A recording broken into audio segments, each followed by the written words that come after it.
भगवान कृष्ण की नगरी द्वारिका के जिंदा सबूत। तो आइए मिलकर द्वारिका नगरी के दर्शन दें हैं। दोस्तों, द्वारिका नगरी भगवान श्री कृष्ण द्वारा समुद्र के किनारे बसाई गई एक भव्य और समृद्ध नगरी थी।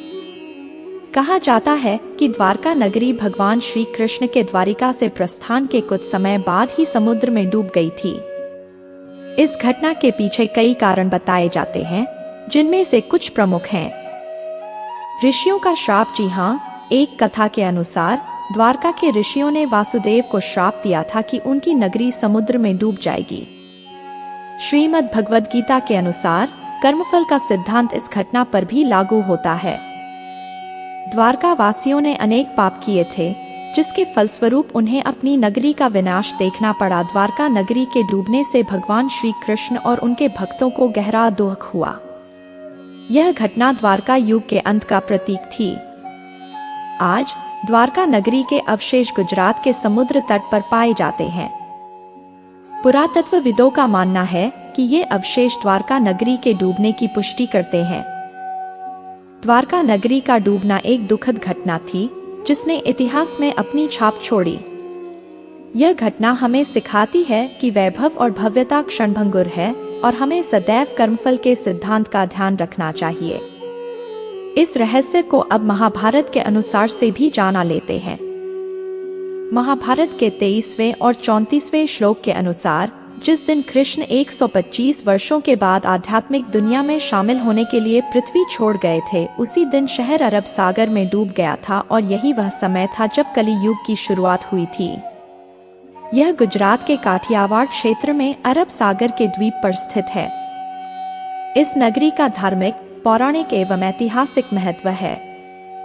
ऐसी मान्यता है कि मथुरा छोड़ने के बाद अपने परिजनों एवं यादव वंश की रक्षा हेतु भगवान श्री कृष्ण ने भाई बलराम तथा यादववंशियों के साथ मिलकर द्वारकापुरी का निर्माण विश्वकर्मा से करवाया था। पुरातत्व SR राव के अनुसार जलमग्न द्वारका स्थल के पुरातात्विक साक्ष्य 1500 ईसा पूर्व के आसपास एक शहर के अस्तित्व की पुष्टि करते हैं। पनडुब्बी के जरिए गुजरात सरकार का पर्यटन विभाग द्वारका नगरी के दर्शन कराएगा। पनडुब्बी लोगों को अरब सागर में 300 फीट नीचे लेकर जाएगी और द्वारका नगरी के अवशेषों को दिखाएगी। जब यह शहर कौशथली के नाम से जाना जाता था, तब मथुरा से स्थानांतरित होकर आए यादवों ने यहाँ अपना राज्य स्थापित किया था। इसी अवधि के दौरान शहर का पुनर्निर्माण हुआ और इसका नाम द्वारका रखा गया। इसे द्वारका नगरी के नाम से जाना जाता है। कहा जाता है कि श्री कृष्ण के अपने धाम जाने के बाद द्वारका नगरी भी समंदर में डूब गई और इसके अवशेष आज भी अरब सागर में समाये हुए हैं। कहा जाता है कि इस नगरी में कई द्वार थे और इसीलिए इसका नाम द्वारका रखा गया था। कहा जाता है कि जब महाभारत के युद्ध में पांडवों की जीत हुई और कौरव खत्म हो गए, तब गांधारी ने श्री कृष्ण को महाभारत का दोषी ठहराते हुए श्राप दिया कि उनके कुल का नाश हो जाएगा और यही श्राप द्वारका डूबने की वजह बनी।